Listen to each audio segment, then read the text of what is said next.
Jai Somnarayan to everyone. Today we are going to learn chapter number 13 of Social Science in Standard 10. So you can see here the title of the chapter, Manufacturing Industries. We know that, friend, in our country there are many types of natural resources are available, and all these natural resources are used in different types of industries, as like cotton industry, jute industry, paper industry, sugar industry, etc. So, friend, in this chapter we will learn about all these industries. The process in which man can change the natural resources into usable conditions according to his intellectual, cultural, and economic capacity is called industry. So, friend, in the first sentence here given the definition of the industry. So, it is such a type of process in which man can change the natural resources into usable conditions through his intellectual, cultural, and economic capacity. So, it is known as industry. In India, the industrial traditions are found since Indus Valley civilization. At that time, India used to prepare cotton textile, clay utensils, bronze items, and beads. So, in our country, industrial traditions are found since Indus Valley civilization. यानी कि हमारी country में जो industrial tradition थी, तो वो Indus valley civilisation से चलती आ रही है, क्योंकि उस वक्त इंडिया में जो कॉटन टेक्सटाइल है, क्ले यूटेंसिल्स है, ब्रॉन्ज आइटम्स है, बीड्स है, तो वो उसके ऊपर भी प्रोसेस होती थी और उसका भी बिजनेस उस वक्त चलता था. Up to 18th century, India was ahead in shipbuilding industry. India was also ahead in handicraft and in cottage industries. कि 18th सेंचुरी तक हमारी कंट्री में जो शिप बिल्डिंग इंडस्ट्री भी चलती थी और साथ में जो हैंडीक्राफ्ट और कॉटेज इंडस्ट्री है तो वो भी उस वक्त चलता था. There was a heavy demand of cotton Indian cloth, muslin cloth, metal utensils and ornaments. कि इंडिया में और इंडिया के बाहर भी इंडिया की जो कॉटन क्लोथ थे, मसलिन क्लोथ थे, मेटल मेटल यूटेंसिल्स थे, ऑर्नामेंट्स थे, तो उसकी डिमांड भी ज़्यादा थी और इसलिए जो बाहर से लोग आते थे और इंडिया से वो परचेज करके जाते थे. With the beginning of the Industrial Revolution in England, the Britishers used to take away raw material, especially raw cotton. कि जब इंग्लैंड में इंडस्ट्रियल रिवॉल्यूशन की शुरुआत हुई तो उस वक्त ब्रिटिशर्स ने जो भी रॉ मटेरियल था तो इंडिया से वो बोरो करते थे और उसमें स्पेशली जो कॉटन है तो कॉटन का जो रॉ मटेरियल है तो वो इंडिया से बोरो करके इंग्लैंड ले जाते थे. They used to follow the policy of selling the goods manufactured in England at a higher price in India so the Indian market would collapse. कि उन्होंने एक प्रकार की ऐसी पॉलिसी बनाई थी कि जिसके कारण जो भी रॉ मटेरियल वो इंडिया से ले जाते थे और इंग्लैंड में उसके ऊपर मैन्युफैक्चर होता था और बाद में वो जो गुड्स है तो वो गुड्स हायर प्राइस में इंडिया में आके वो बेचते थे और इस तरह से इंडिया के जो लोकल मार्केट थे वो लोकल मार्केट टोटली कॉलेप्स हो गए थे. यानी कि रॉ मटेरियल वो इंडिया का यूज करते थे, मैन्युफैक्चर वो इंग्लैंड में करते थे और वही जो गुड्स मैन्युफैक्चर इंग्लैंड में हुआ है तो वो बाद में आकर इंडिया में बेचते थे और इसके कारण इंडियन मार्केट जो है तो कम्प्लीटली कॉलेप्स हो गए थे. This damage the textile industry and the Indian craftsman of India heavily. तो ये जो टेक्सटाइल इंडस्ट्री जो है, इंडियन क्राफ्ट्समैन की जो बिजनेस चलता था तो वो इंडिया के पीपल को एक बहुत ही बड़ा नुकसान किया था. Importance of industries. We know that, friend, without industrial development, we cannot imagine the development and growth of any nation in present time. Because industry can provide a strong economy to the nation. Today, the existence of nations depends only on the development of industries. Economic development without the industrial progress will be impossible. So, friend, in the present time, the existence of any nation depends only on the development of industries. And without industrial progress, we cannot imagine the economic development. Those countries which have developed more industrially have strengthened their economy equally. Countries like United States of America, Russia, Japan, South Korea are prosperous and developed nations on the basis of their industrial development. कि आज जो भी developed countries है तो उन्होंने वहाँ पे अपने इंडस्ट्रियली जो है तो इंडस्ट्री को उन्होंने ज़्यादा डेवलप किया है, जिसके कारण उनकी जो इकोनॉमी है तो वो स्ट्रांग बनी है। जैसे कि United States of America, Russia, Japan, South Korea, तो ये सब ऐसे नेशंस है तो वो एक प्रॉस्पिरियस और डेवलप्ड नेशंस है जिन्होंने अपने इंडस्ट्री को ज़्यादा डेवलप किया है। Those countries where industries are either not developed or are less developed are not capable to harness the natural resources as industrial raw material। कि कुछ ऐसी भी कंट्रीज है कि जहाँ पे इंडस्ट्री डेवलप्ड नहीं हुई है या फिर कम डेवलप हुई है, तो वहाँ भी वो कंट्रीज अपनी जो नेचुरल रिसोर्सेज है तो उसका रॉ मटेरियल की तरह वो यूज नहीं करती है, यानी कि उसका यूटिलाइज वो प्रॉपर नहीं कर सकती है। They have to sell their natural resources at a cheaper price and purchase the things made of the same raw material from foreigners at higher price। कि वो कंट्री को क्या करना पड़ता है कि अपने जो नेचुरल रिसोर्सेज है तो उसको चीपर प्राइस से दूसरी कंट्री को सेल कर देना पड़ता है। बाद में उसी रॉ मटेरियल से बना हुआ जो गुड्स है तो वो अपनी कंट्री में लाके वो मैन्युफैक्चर करने के बाद वो अपनी कंट्री में लाके वो उसका परचेसिंग होता है। तो वो उस वक्त जो परचेसिंग होता है तो वो हायर प्राइस देकर उसको परचेस करना पड़ता है। Manufacturing industries contribute about 29% of the national production of India.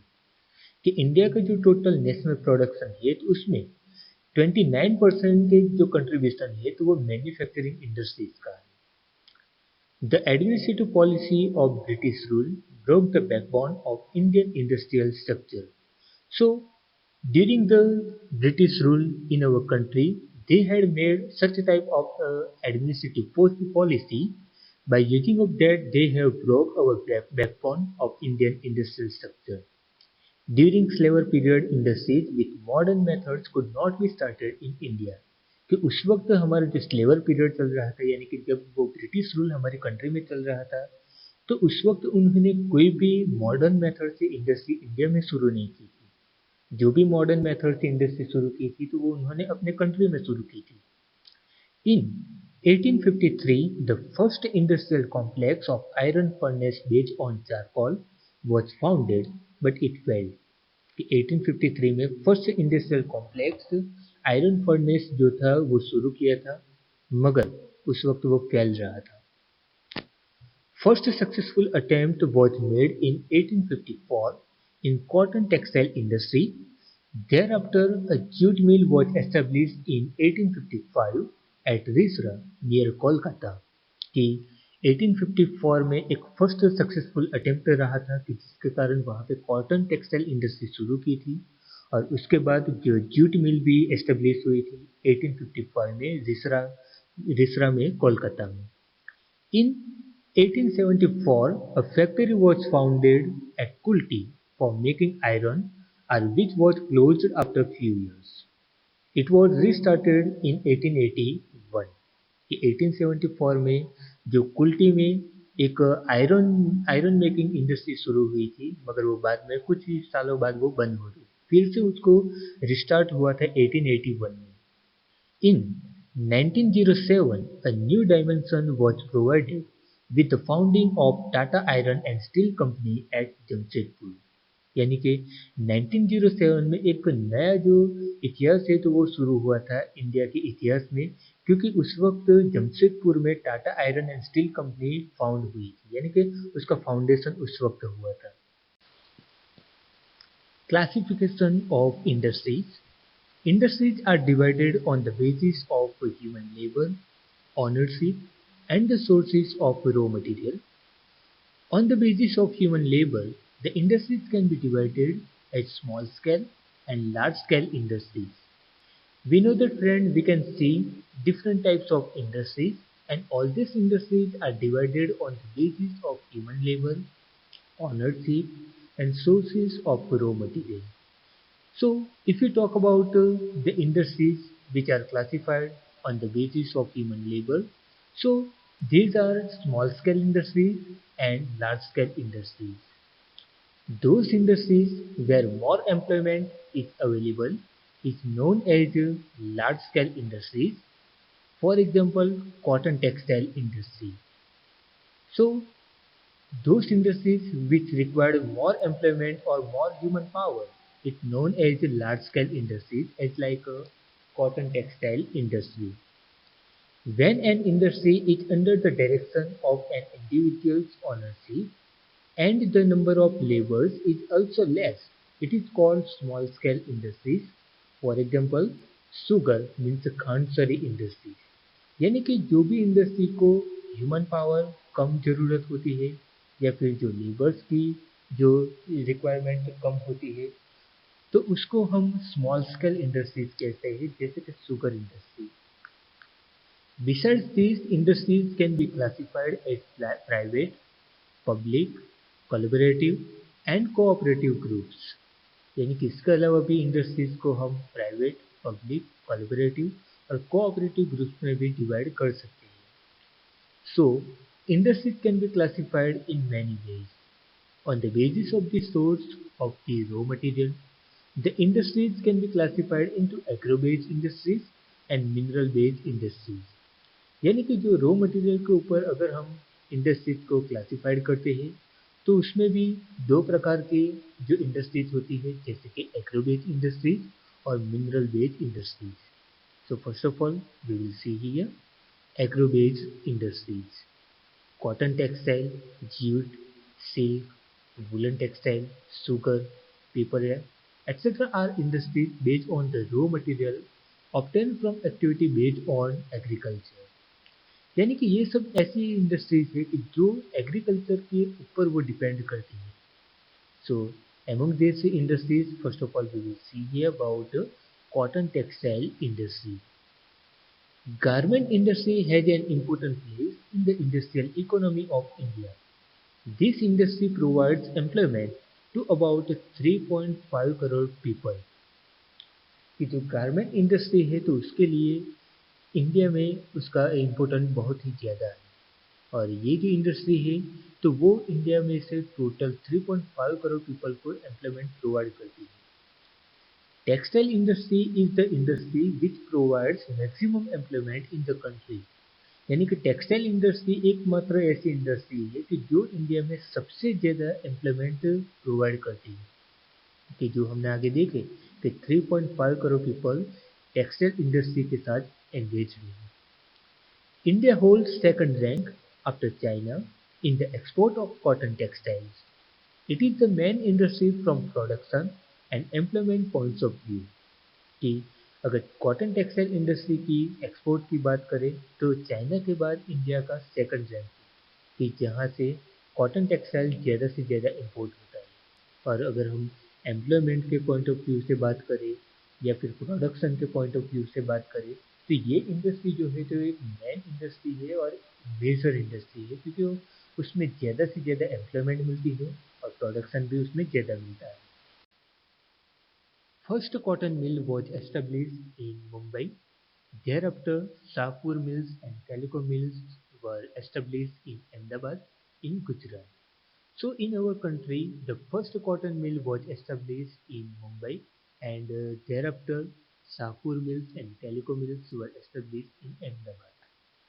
In the initial years, the cotton textile mills were established in Mumbai and Ahmedabad. These mills were established due to cheap cotton, availability of labor, transport facilities, ports for export, and favorable markets. कि ये जो mills है तो वो दोनों state में क्यों establish हुई थी, क्योंकि वहाँ पे जो कॉटन है तो वो चीपर प्राइस से मिलता था, लेबर भी वहाँ से इजीली मिलते थे, साथ में जो ट्रांसपोर्ट फैसिलिटीज थी तो वो भी अच्छी थी, और एक्सपोर्ट करने के लिए जो पोर्ट की ज़रूरत थी तो वो भी वहाँ से मिलती थी. यानी कि एक तरह से जो भी फेवरेबल कंडीशन, फेवरेबल सिचुएशन जो चाहिए थी तो वो दोनों स्टेट से मिलती थी. Today, cotton textile mills are located in about 100 cities of the country. Main traditional and important centers at present are Mumbai, Ahmedabad, Bhiwandi, Solapur, Kolhapur, Nagpur, Indore and Ujjain. कि प्रेजेंट टाइम की अगर हम बात करें कि जहाँ पे important centre माने जाते हैं कॉटन मिल के, तो वो मुंबई है, अहमदाबाद, भिवंडी, कोल्हापुर, सोलापुर, नागपुर, इंदौर और उज्जैन हैं। There are more mills in Mumbai, in Maharashtra. Hence, it is known as the Cottonopolis of India. कि महाराष्ट्र के मुंबई में सबसे ज़्यादा मिल्स है, तो उसके कारण मुंबई को कॉटनोपोलिस ऑफ इंडिया के नाम दिया गया है। The industry is also established at Pune, Kolhapur, Aurangabad, Jalgaon cities. In Gujarat, Ahmedabad is called as Manchester of the East or Denim City of India. कि गुजरात का जो अहमदाबाद है तो उसको ईस्ट का मैनचेस्टर कहा गया है और साथ में डेनिम सिटी ऑफ इंडिया भी कहा गया है। तो यहाँ पे एक वर्ड हमें दिया गया है कि मैनचेस्टर ऑफ द ईस्ट कहा गया है अहमदाबाद को। तो ऐसा क्यों? क्योंकि वेस्ट में जो मैनचेस्टर सिटी है तो वो कॉटन टेक्सटाइल के लिए बहुत ही इम्पोर्टेंट है, और सेम वे जो ईस्ट में जो अहमदाबाद है तो वो वहाँ से भी जो कॉटन इंडस्ट्री है तो वो बहुत ही डेवलप्ड है। तो इसलिए अहमदाबाद को मैनचेस्टर ऑफ द ईस्ट कहा गया है। Besides cities like Vadodara, Kalol, Bharuch, Surat, Porbandar, Bhavnagar, Rajkot, etc. are also included. Coimbatore is the main center of Tamil Nadu. Chennai and Madurai cities are also included.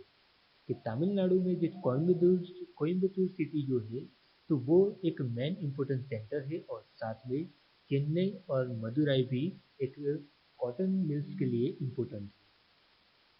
Main centers in Uttar Pradesh are Kanpur, Etawah, Agra, Lucknow, etc. Indore, Gwalior, Ujjain and Dewas are main centers of these industries in Madhya Pradesh. In West Bengal, Kolkata, Howrah, Murshidabad are major centers. कि waste Bengal में जो कोलकाता है, हावड़ा है, मुर्शिदाबाद है, तो ये cotton mills के लिए इम्पोर्टेंट सेंटर माने जाते हैं। Cotton textile industry was set up also in Rajasthan, Punjab and Haryana. Extensive market centers, transportation, banks and electricity have contributed considerably in decentralization of the industry. यानी कि एक extensive market जो provide की जाती है, साथ में ट्रांसपोर्टेशन भी, बैंक्स और इलेक्ट्रिसिटी का कंट्रीब्यूशन भी उसमें सबसे ज़्यादा है। इसलिए ये जो इंडस्ट्री है तो वो इंडिया में ज़्यादा डेवलप है। Today cotton textile industry is facing a tough competition due to the factors like inadequate supply of best variety of cotton, use of old machinery, irregular electric supply, competition from artificial fiber, cloth in the market and keen competition in global markets। कि आज ये cotton textile industry को एक tough competition को face करने पड़ती है, और ये क्यों? क्योंकि कुछ फैक्टर्स जो है तो फैक्टर्स के कारण ये कॉटन टेक्सटाइल को आज चैलेंज मिल रहा है, जैसे कि जो बेस्ट क्वालिटी का जो कॉटन नहीं मिल रहा है, साथ में जो ओल्ड मशीनरी हमारे कंट्री में यूज होती है, जो इलेक्ट्रिक सप्लाई जो है तो वो इरेगुलर सप्लाई होती है, साथ में जो आर्टिफिशियल फाइबर है तो वो भी उसके साथ भी उसको कंपटीशन है, और साथ में जो ग्लोबल मार्केट्स में इंडिया को जो कंपटीशन में बने रहना चाहिए तो वो वहाँ पे नहीं बना रहा। India exports cotton textile cloth to Russia, United Kingdom, United States of America, Sudan, Nepal, Australia, France and South African countries. कि आज इंडिया के जो कॉटन टेक्सटाइल क्लोथ है तो वो Russia, United Kingdom, United States of America, Sudan etcetera, तो ये सभी कंट्री को इंडिया आज कॉटन टेक्सटाइल क्लोथ एक्सपोर्ट करता है, यानी कि उनका मैन्युफैक्चरिंग यहाँ से होता है और बाद में उसका एक्सपोर्टिंग होता है। Now here we will see about another important industry of our country, which is here given, jute textile industry. Jute is second ranked major industry of India. India holds first place in the production of jute and goods made from jute.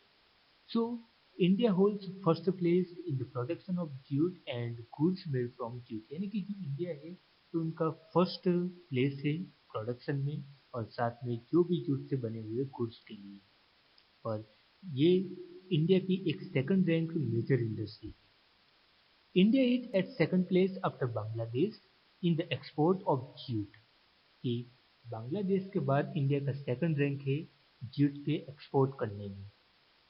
Of the total jute production of the country, West Bengal produces about 80%, Andhra Pradesh about 10%, and the rest is produced by Bihar, Uttar Pradesh, Madhya Pradesh, Odisha, Assam and Tripura. यानी कि India में से जो भी jute का production होता है तो उसमें से 80% जितना जो जूट प्रोडक्शन है तो वो सिर्फ वेस्ट बंगाल से होता है, जबकि आंध्र प्रदेश से 10% होता है और बाकी जो है तो वो बिहार, उत्तर प्रदेश, मध्य प्रदेश, उड़ीसा, आसाम और त्रिपुरा से होता है.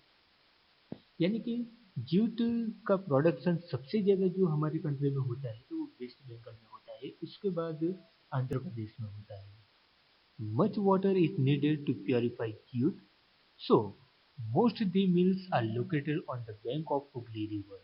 कि जो जूट है तो उसको प्योरीफाई करने के लिए सबसे ज़्यादा वाटर की ज़रूरत होती है, तो उसी कारण जो भी मिल्स लोकेट है आज तो वो हुगली रिवर के बैंक के ऊपर है, क्योंकि वहाँ से जो पानी है तो वो इजीली वहाँ से अवेलेबल है.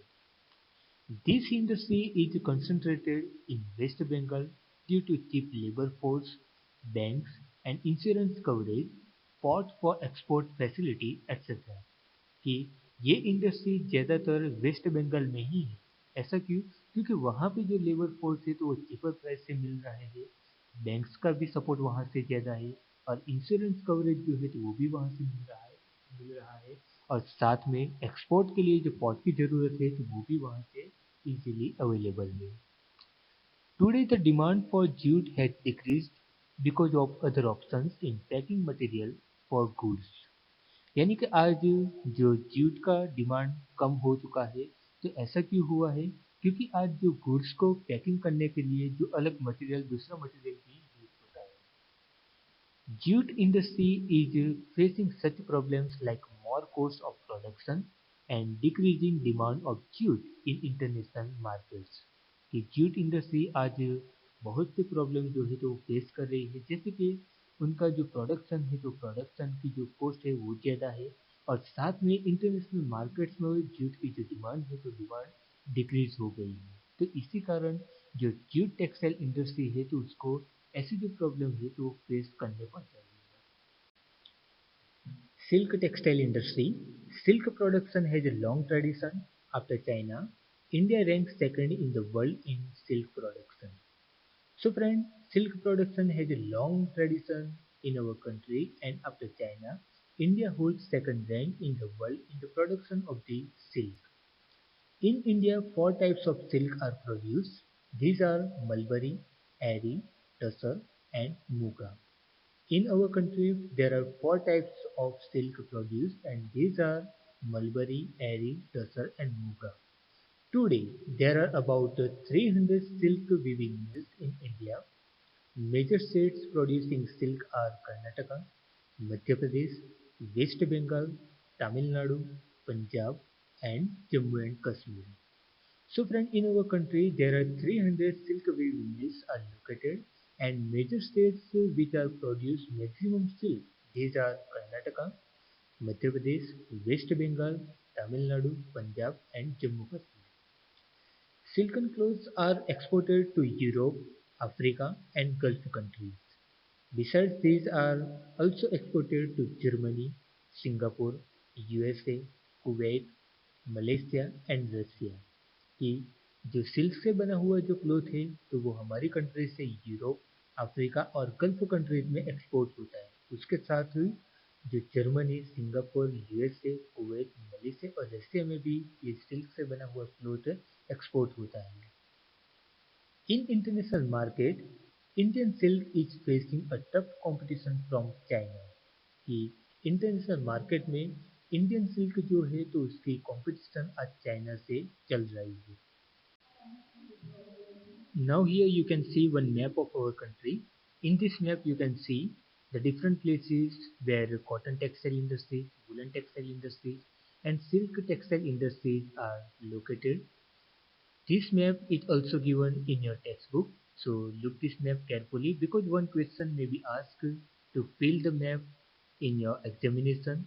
So if you talk about here cotton textile industry, so cotton textile industries are located in Ahmedabad, Mumbai, then Madurai, etc. If you talk about here woolen textile industry, so woolen textile industries are located in Bikaner, Srinagar, Agra, Kanpur, Gwalior, etc. Then silk textile industries are located in Kolar, Mysore, Belgaum, etc. For more information about the places of textile industries, you can see the map which is given in your textbook. Woolen textiles industry. As a cottage industry, the history of woolen textile industry is very old. Maximum woolen textile mills are in Punjab. कि cottage industry की तरह ही woollen textile industry की भी history बहुत ही old है और हमारी country में सबसे ज़्यादा जो वुलन टेक्सटाइल मिल्स है तो वो पंजाब में है। Next comes in Maharashtra there are woollen textile mills in Uttar Pradesh also. Ahmedabad and Jamnagar in Gujarat are centres of woollen cloths. तो गुजरात में जो वुलन क्लोथ्स के जो मेन सेंटर है तो वो अहमदाबाद और जामनगर है। Other major centres are Bikaner and Jaipur in Rajasthan, Srinagar in Jammu Kashmir and Bengaluru in Karnataka. Apart from these states, Bikaner and Jaipur are main cities in Rajasthan for woolen textile industry, Srinagar in Jammu and Kashmir, Bengaluru in Karnataka. India also produced woolen carpets. India से woollen carpets भी produce होते हैं। Woolen cloth is exported to America, Canada, Germany, France, Russia, etc. So whatever woolen clothes are manufactured in our country, all these manufactured clothes export in America, Canada, Germany, France and in Russia. Now here we will see about the synthetic textile industry. The cloth made from synthetic fiber made by men is strong, durable and does not retain wrinkles. Hence this industry has developed very much. कि synthetic fibre से जो भी बना हुआ cloth है तो वो बहुत स्ट्रांग होता है, ड्यूरेबल होता है और उसमें रिंकल्स भी जल्दी से नहीं होता है। इसलिए ये जो इंडस्ट्री है तो वो ज़्यादा डेवलप हुई है। और जो सिंथेटिक फाइबर जो बनते हैं तो उसको जो ह्यूमन है तो वही बनाते हैं। The cotton fibers are mixed with synthetic fibers to get mixed variety of cloth. कि जो कॉटन फाइबर्स है तो उसको सिंथेटिक फाइबर्स के साथ मिक्स किया जाता है कि जिसके कारण एक नई जो क्लोथ की वैरायटी बनती है। Main producer of this industry are Kerala, Gujarat, Uttar Pradesh, West Bengal, Tamil Nadu etc. So these are the main producer states of synthetic textile industry. So we have given Kerala, Gujarat, Uttar Pradesh, West Bengal, Tamil Nadu, etc. Other centers are Surat, Kanpur, Mumbai, Ahmedabad, Kolkata, Chennai, Modinagar, etc. यानी कि ये industry के दूसरे भी centres है जैसे कि सूरत है, कानपुर, मुंबई, अहमदाबाद, कोलकाता, चेन्नई, मोदीनगर और इसके अलावा भी दूसरी हमारी कंट्रीज में इंडस्ट्री है कि जहाँ पे एक सिंथेटिक टेक्सटाइल इंडस्ट्री डेवलप हुई है। Sugar industry. Making jaggery from the sugarcane juice is a very old industry in India. Sugar industry stands second after textiles in agrarian industries in India. So friends, jaggery is making from sugarcane juice and it is a very old industry in our country and sugar industry stands second after textile industry in agrarian industries. After reaping the crop of sugarcane, it has to be squeezed within 24 hours so that the amount of the water is not reduced. Otherwise, its sugar contents will decrease. यानी कि sugar cane crop को ripping करने के बाद उसमें से water जो है तो 24 आवर्स में ही स्क्वीज करना पड़ता है। अगर ऐसा नहीं होता है तो उसमें से जो शुगर है तो उसका कंटेंट डिक्रीज हो जाता है। That is why the sugar factories are located near sugar cane growing centres और इसीलिए जो शुगर फैक्ट्रीज है तो वो शुगर कैन ग्रोइंग सेंटर्स है तो उसके आसपास में ही उसको एस्टेब्लिश किया जाता है। Sugar factories are located in Maharashtra, Uttar Pradesh, Tamil Nadu, Karnataka, Andhra Pradesh, Gujarat, etc. This industry is developed in Gujarat at Bardoli, Gandevi, Surat, Navsari, Vyara, Bharuch, Kodinar and Talala Gir कि ये जो इंडस्ट्री है तो गुजरात में बारडोली, गणदेवी, सूरत, नवसारी, व्यारा, भरूच, कोडिनार और तलाला गिर में एस्टेब्लिश है। Paper industry paper is made out of soft wood, bamboo, grass, molasses, etc. It is produced in Andhra Pradesh, Maharashtra, West Bengal, Orissa, Karnataka, Gujarat, Madhya Pradesh, Chhattisgarh, Tamil Nadu, Haryana etcetera. तो पेपर जो है तो वो वुड, बम्बू, ग्रास और मॉलिसेस से बनता है और वो जो प्रोड्यूस होता है तो वो ज़्यादातर आंध्र प्रदेश, महाराष्ट्र, वेस्ट बंगाल, उड़ीसा, कर्नाटक, गुजरात, मध्य प्रदेश, छत्तीसगढ़, तमिलनाडु, हरियाणा से वो ज़्यादा से ज़्यादा वो प्रोड्यूस होता है।